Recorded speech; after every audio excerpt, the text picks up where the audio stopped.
Առաջինը Հայաստանում Nest կուտակային ամենամեծ համակարգը, որի շնորհիվ կարող եք կուտակել միավորներ ձեր ավտոմեքենայի ամենօրյա ծախսերից, պարզապես օգտվելով բոլոր այն բենզալցակայաններից, գազալցակայաններից ու ավտոտեխսպասարկման կետերից, որտեղ փակցված կլինի Nest տարբերանշանը։ Դե իսկ կուտակված միավորներով կարող եք կազմել ապահովագրական պայմանագիր։ Շտապեք ձեռք բերել ձեր Nest քարտն անվճար, զանգահարելով 060 540 540։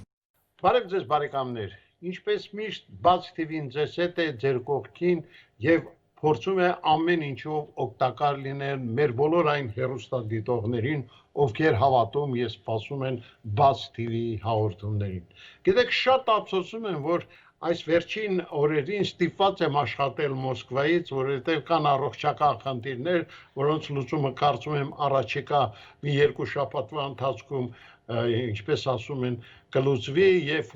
կարողանամ նորից վերադառնալ Երևան ու ձեզ հետ արդեն Երևանի Բաց TV տաղավարից աշխատել։ Բայց ինչ արած, կյանքը շարունակվում է եւ մենք էլ պիտի փորձենք հարմարվել բոլոր այն դժվարություններին, ինչը կա մեր առօրյա կյանքում։ Իսկ դժվարություններ հատկապես 2020 թվականին մենք շատ տեսանք։ Մենք անցանք մի խայտարակ պատերազմի միջով, բայց մեր ժողովուրդը միշտ հաղթելու այսպիսի ցանկություն ունի եւ պիտի անենք ամեն ինչ, որ արագ փակենք այն ծև էջը, որը բացվել էր 2020 թվականին։ Շեյլի բարեկամներ, մենք հիմա Մոսկվայից հերավար տարբերակով ուղիղ կապ ենք հաստատել մեր հայտնի քաղաքական գործիչներից մեկի, քաղաքագետ Հայաստանի Հանրապետության արտակարգ եւ լիազոր դեսպան Արա Պապյանի հետ։ Բարև ձեզ, պարոն Պապյան։ Բարև ձեզ, պարոն Ղուշյան։ Դե կներեք, որ այս տարբերակով ենք աշխատում, բայց հասկանում եք, որ սա եղած տարբերակների միջից լավագույնն է եւ ուրախ եմ, որ դուք նորից Բաց TV-ի տաղավարում եք եւ կարծում եմ մեր զրույցը ինչպես միշտ պետք է լինի շատ բաց, անկեղծ ու թափանցիկ։ Համամիտ եք։ Այո, եւ ես առաջին հերթին ձեզ առողջություն եմ մաղթում, որ մենք հնարավորինս արագ վերականգներ մենք մեր ազատ բաց զրույցները այստեղ Երևանի ստուդիայում։ Շնորհակալություն։ Դե հասկանում եք, հատկապես Ռուսաստանի հայերի շրջանում մեծ հետաքրքրություն է առաջացրել այն հարցը, թե այսօր ինչպիսի ռեալ իրավիճակ է Հայաստանում, որտեղ ինչ որ կատարվում է Հայաստանում, մեր տեղի հեռուստադիտողների համար քիչ թե շատ ավելի པարզ է, բայց այստեղ Մոսկվայից եւ ընդհանրապես Սփյուռքից բոլորին հետաքրքրում է թե Հայաստանը այդ ծանր 20 թվականից հետո ինչպես է կարողանում հաղթահարել, ինչ իրավիճակ է։ Այսօր ինչ Հայաստանում տեղի է ունենում եւ ինչ տեղի ունեցել այս տարվա նախորդ 3 շաբաթների ընթացքում, բնականաբար անցյալ տարվա կասեի չարագույժ իրադարձություններից ստվերի ներքո է, երբ որ ասում եմ չարագույժ, առաջին հերթին իհարկե նկատի ունեմ ձեր նշած այդ պատերազմը, դրան մենք հետագայում ավելի մանրամասն կանդրադառնանք, ինչպես նաև մենք անցյալ տարվա առումով պիտի առանձնանշենք նաև այդ համաճարակը COVID-19 հիվանդությունը, որը առանց այն էլ արդեն տարվա առաջի կեսը լուրջ խնդիրներ էր առաջացրել։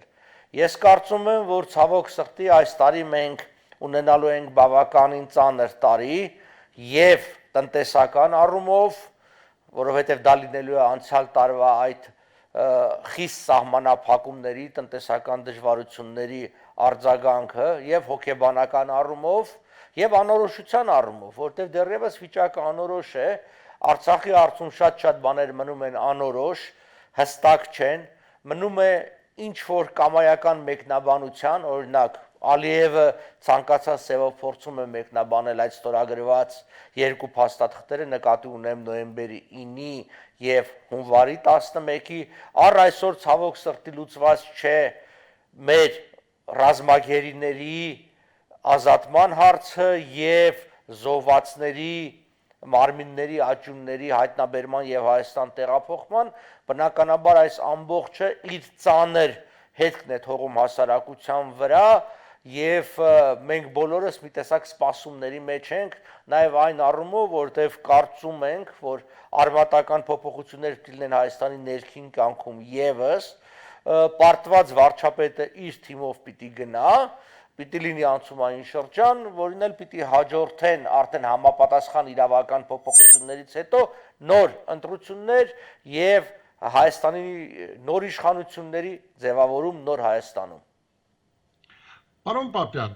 իհարկե հունվարի 11-ին Մոսկվայում կայացած երակոմ հանդիպման մասին շատ է գրվելու ասել, բայց ինձ հետաքրքիր է Հայաստանի Հանրապետության բնակչություն, ազգաբնակչություն ինչպես ընդունեց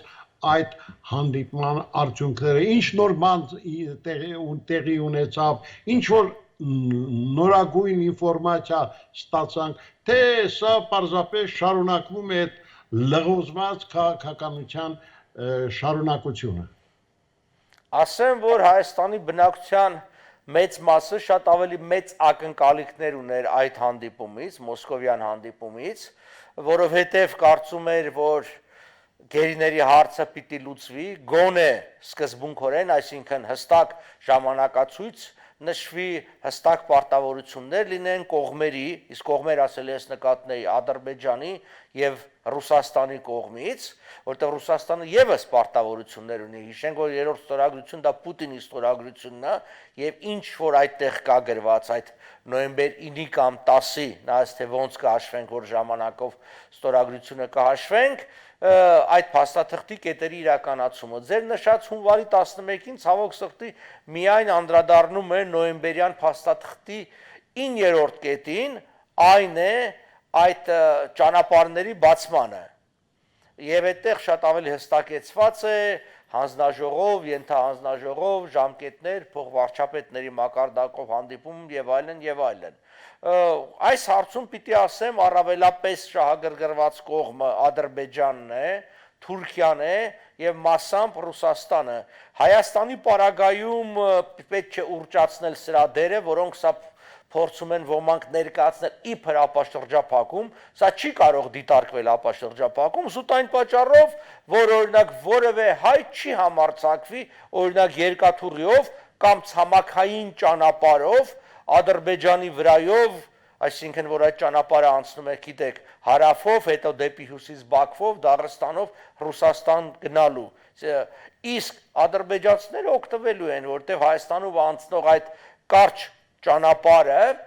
մեղրի պայմանական ասենք միջանցքով մի 40-48 կիլոմետր ընդամենը ամբողջովին գտնվելու է ռուսական վերահսկողության տակ, դա լինելու է էքստերիտորիալ, որտեղ այնտեղ իրավասությունը փոխանցվում է Ռուսաստանին եւ ռուսական ՖՍԲ-ն պիտի ապահովի անվտանգությունը։ Բնականաբար դրանք համարժեք չեն, որովհետեւ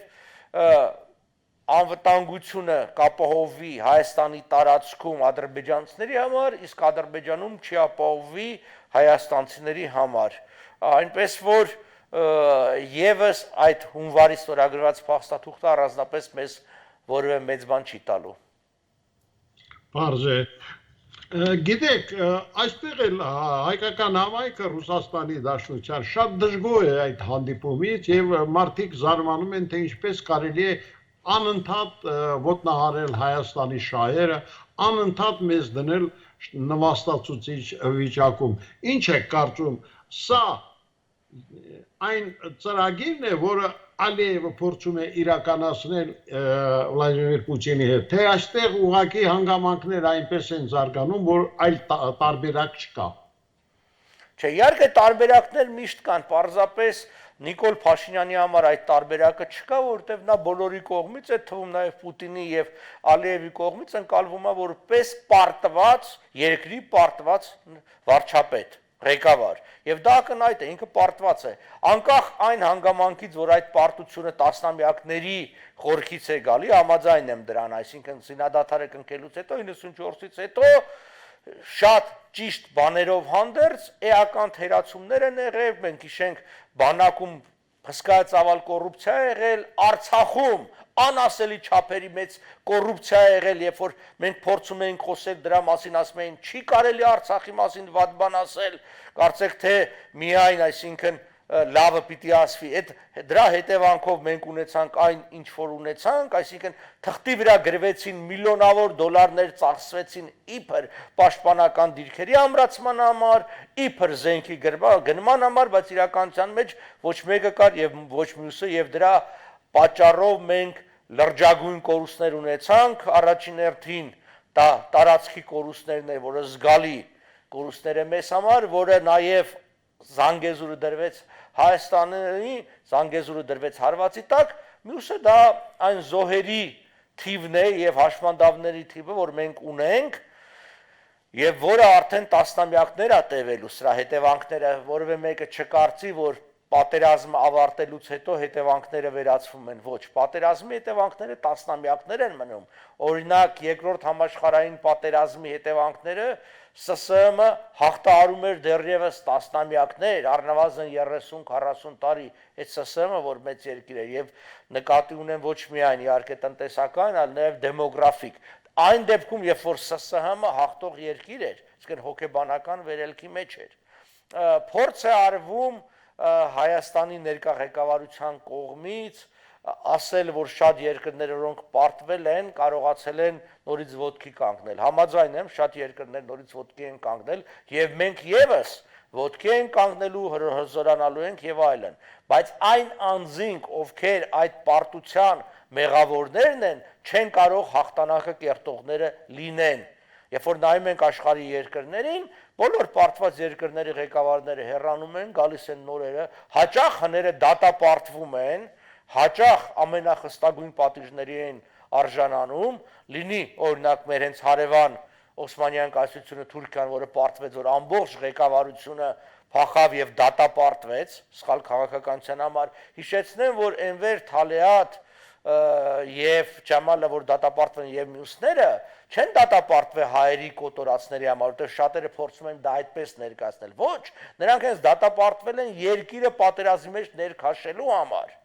Եվ այստեղ պիտի նայել, թե ներկա իշխանությունների դերը պատերազմի մեջ երկիրը ներքաշելու համար ինչքանով է մեծ։ Օրինակ ես կարծում եմ, որ քաղաքական լրջագույն սխալներ եղան եւ արևմուտքի նկատմամբ հավակնոտ մեծամիտ արտահայտություններով եւ Հայաստանը արևմուտքից կտրելով եւ նույնը Ռուսաստանի նկատմամբ, այսինքն չեզոքացվեց արտաքին քաղաքական գործոնը, որի հետևանքով մնաց զուտ ռազմականն էլ իրենց զգում էին ավելի ուժեղ, եղավ պատերազմ։ Այնպես որ մենք ներքնապես պիտի փոխվենք, նոր մարդիկ, նոր դեմքեր, նոր կառույցներ, որպեսզի կարողանանք այս ամբողջը հաղթահարել եւ ճիշտ բանակցել, ճիշտ արդյունքների հասնել։ Այո, դուք ասացիք, որ սովորաբար պարտված երկրների ղեկավարները հեռանում են, բայց մեզ մոտ ճիշտ հակառակն է ստացվում։ Վարչապետը շարունակում է կարճած մնալ իր աթոռին, ինչով եք սա բացատրում։ Իր անձնական փառասիրությամբ եւ փողասիրությամբ, ուրիշ բացատրություն այստեղ չկա։ Այսինքն մարդը ամբողջ կյանքում երազել է ինչ որ պաշտոն ստանալ, փող աշխատել, ստացել է եւ այդ ամբողջը ունի։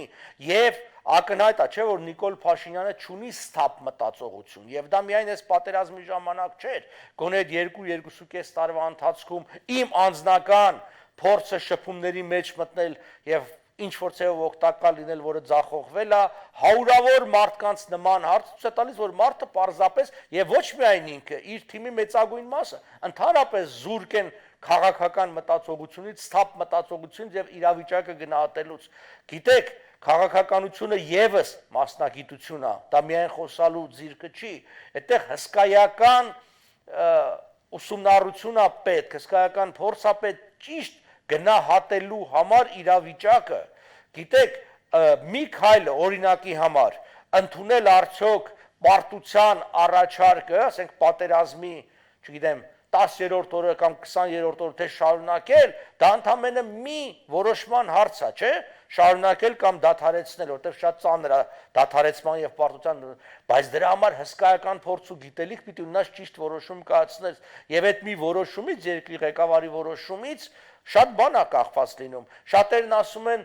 ժողովուրդը չեր ընդունի այն ամենասկզբում, եթե Հայաստանը դադարեցներ պատերազմը եւ ունենար 1-2 շրջանի կորուստ եւ Նիկոլ Փաշինյանին կհամարեր դավաճան։ Այո, կհամարեր դավաճան եւ ճիշտ էլ կաներ։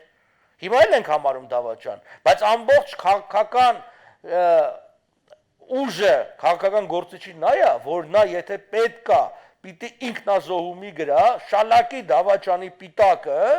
բայց երկրի համար ճիշտ եւ լավը լինի։ Հետո պատմությունը կամ կարդարացնի այդ մարդուն կամ չի արդարացնի, այդ ուրիշ բան է։ Բայց խնդրի հենց քաղաքական գործիչն է, այսինքն մարդիկ երկիրը տանում են կործանման, որպեսզի հանկարծ չպիտակավորվեն, այդպես չի լինում։ Գիտեք, ինձ էլ շատ հարցում տարբեր չարամիտներ, տարբեր բաներում մեղադրում են, հո ես ամեն ինչ չեմ բացահայտում, ասեմ ես ինչեր եմ անում, որպեսզի ինքս արդարանամ։ Չէ, կուլ եմ տալի հաճախ այդ վիրավորանքը եւ գլուխս կախ շարունակում եմ անել այն գործը, ինչ որ համարում եմ երկրիս համար պիտանի։ Եվ չեմ մտածում իմ վարկի մասին, նույնն էլ առավել եւս քաղաքական այն գործիչը, որ ունի պաշտոն եւ աշխատավարձ է դրա համար ստանում։ Բա ինքը ինչ է ուզում։ Ինքը ուզում է պաշտոնն ու փողը ինքը ստանա, իսկ պատասխանատվությունը ժողովուրդը այդպես չի լինում։ Այո, պարոն Պապյան, ես իհարկե պիտի ասեմ, որ այստեղ ռուսական սփյուռքում, ինչպես նաև ընդհանրապես մեր սփյուռքում համայնայության շատ մարդիկ անհանգիստ են Ղարաբաղի ճակատագրի համար, Արցախի ներկա վիճակը ինչպիսին է, ինչպիսին կարող է լինել վաղը։ Մի խոսքով այն խմորումները, իրադարձությունները, որոնք այսօր տեղի են ունենում Արցախում, դրանց մեջ ինչ որ լավատեսական, այսպես երանգներ կան։ Խոսելով Արցախի մասին, ես իրավիճակը կբնութագրեի անորոշ, որտեղ շատ կարևորագույն հարցեր անորոշ են։ Օրինակ, Պաշտպանության բանակի կամ Արցախի բանակի ճակատագիրը կամ դրա մնացորդի ճակատագիրը ինչպես պիտի լինի։ Իրավունք պիտի ունենա եւ հնարավորություն պիտի ունենա Արցախ ունենալ թեկուզ եւ փոքրաթիվ, բայց ինչ որ զինված ուժեր, գոնե զուտ ինքնապաշտպանական եւ տեղում կայունություն ապահովելու համար, ինչպիսի զինատեսակներ պիտի ստանա, ինչպիսին պիտի լինի Հայաստանի ռազմական եւ ռազմաքաղաքական օգնությունը Արցախին, այսինքն դրա իրավական հիմքը։ Տեսեք, նոյեմբերի 9-10-ի փաստաթղթի մեջ այնտեղ գրված է, որ ապաշրջափակում, բոլոր ճանապարհների բացում, կոմունիկացիաների բացում եւ այլն։ Բայց դրա փոխարեն մենք Արցախում ունենում ենք, որ հյուսիսային ճանապարհը, այդ Վարդենիս Մարտակերտ ճանապարհը փակ է, դեռ դա փակվեց։ Հիմա հարց է առաջանում, եթե Մեղրիի միջանցքով մենք միջանցք ենք տալիս, որ այդտեղով Ադրբեջան եւ Նախիջևանը կապվեն,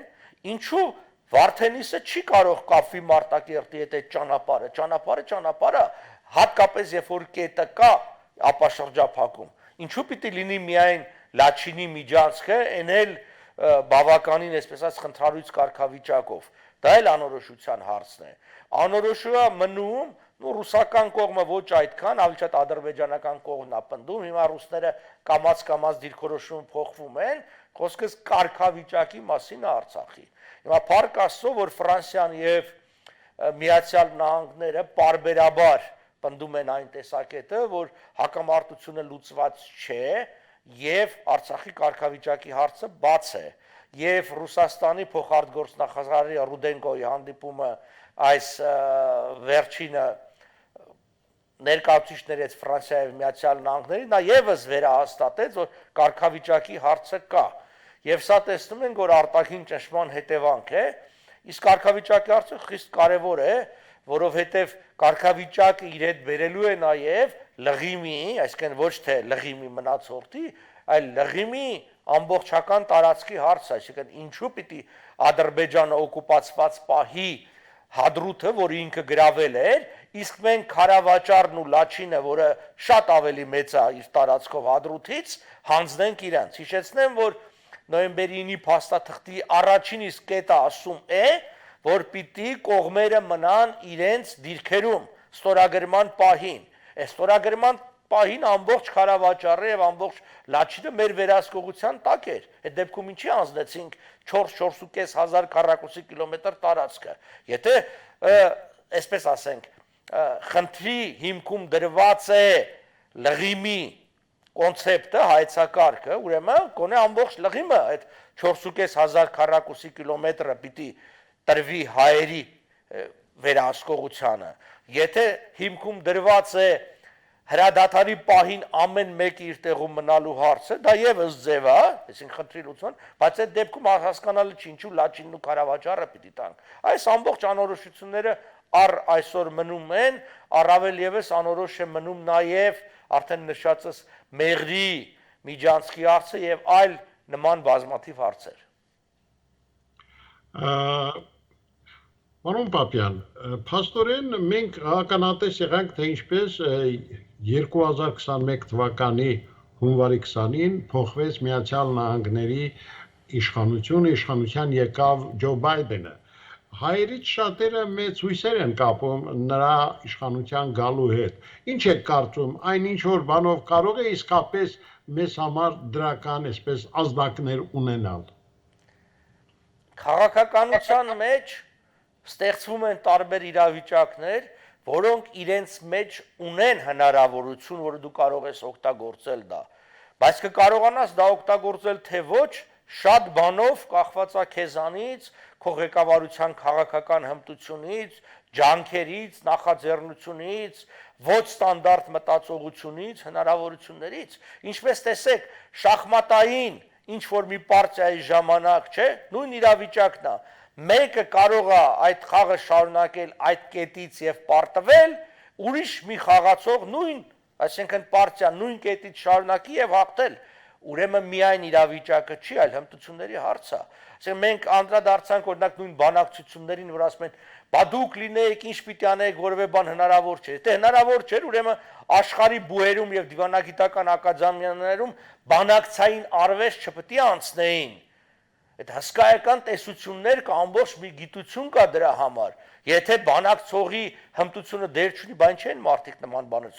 Դու պիտի կարողանաս փաստարկները բերես, հարցադրումներ անես եւ ես կարող եմ վկայել, որ այո, բանակցողը մեծ դեր ունի այս ամբողջի մեջ։ Ես կարծում եմ, որ այսինքն Հայաստանը հնարավորություններ կունենա Բայդենի օրոք, որտեղ Բայդենը այնուհանդերձ փորձելու է ռուս-թուրքական այս երկմիասնությունը որոշակի ձևով խաթարել։ Սա Միացյալ Նահանգների շահերի դեմ է, բացի այդ Բայդենը շատ ավելի կողմնակից է ամերիկյան ակտիվ քաղաքականությանը, այդ թվում հարավային Կովկասում, հիմա կկարողանանք սա օգտագործել, կարծում եմ մեզ համար նպաստավոր կարող է լինել։ Մի բան ակնհայտ է, որ Միացյալ Նահանգները սկսելու են եւ Ռուսաստանի դեմ, հատկապես Ռուսաստանի դեմ, պատժիչ գործողություններ, ես նկատի ունեմ, դա հիմնականում տնտեսական պատժամիջոցներ ալինելու, այսինքն այլևս ամերիկա-ռուսական հարաբերությունները պայմանական ասած այսքան լուսավոր չեն լինելու։ Ռուսաստանը հասավ նրան հետևողականորեն, որ Ամերիկան սկսեց Ռուսաստանին ընկալել որպես թշնամի։ Եվ սա Ռուսաստանի մեծագույն սխալն էր, Պուտինի մեծագույն սխալն էր, որտեղ Ամերիկան փորձում էր խնդիրները լուծել Չինաստանի հետ, որտեղ Չինաստանն է թիվ 1 հակառակորդը, ոչ թե Ռուսաստանը, բայց Ռուսաստանը ամեն ինչով ուզում էր հավասարվել Միացյալ Նահանգներին, իսկ հավասարվելու համար տեսնում էր սպառնալիքը որպես մեթոդ եւ միջամտությունը։ Այսինքն ռուս-ամերիկյան հարաբերությունները սրվելու են, ավելի պակաս չափով եւս սրվելու են թուրք-ամերիկյան հարաբերությունները եւ այս հենքի վրա մենք պիտի աշխատենք գործել եւ փորձել մեր շահերը առաջ մղել։ Գիտեք, մեզ արդեն պարզ է, թե ովքեր էին գլխավոր մեղավորները, ինչու այդպես ստացվեց, բայց ինչ ելքեր եք տեսնում այս իրավիճակից, ինչ է պետք անել, որպեսզի մենք կարողանանք շուտապույտ ոտքի կանգնել եւ ինչպես ասում են, վստահ քայլերով գնալ առաջ։ Հայաստանը միայնակ չի կարող այս վիճակից դուրս գալ։ Ինչքան էլ կան այսպես ծայրահեղ ազգայնականներ, որ ասում են, որ չէ, մենք հույսը մեր վրա պիտի գնենք, միայն զենքով կայոց փրկություն, նրանք պարզապես խոսքի կարգախոսի մակարդակով են։ Երբ որ գործնական գետնի վրա ենք իջնում, հասկանում ենք, որ հնարավոր չէ առանց արտաքին օգնության, որովհետև շատ պարզ։ Այսինքն ինչ որ մի բան Հայաստանում անելու համար, ասենք